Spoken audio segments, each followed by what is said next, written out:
What are the benefits of working out in nature and stepping your foot and your mind out in nature? What does it do for you?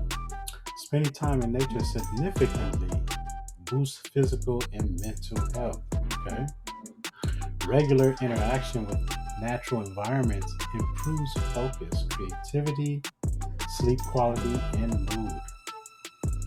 Experts suggest spending at least 120 minutes per week outdoors for optimal benefits. So you may want to get outside and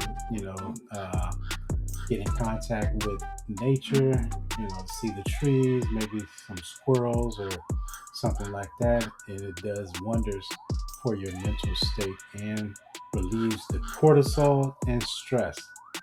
Once we get rid of that cortisol and stress, then we start to improve our gut health and our fitness.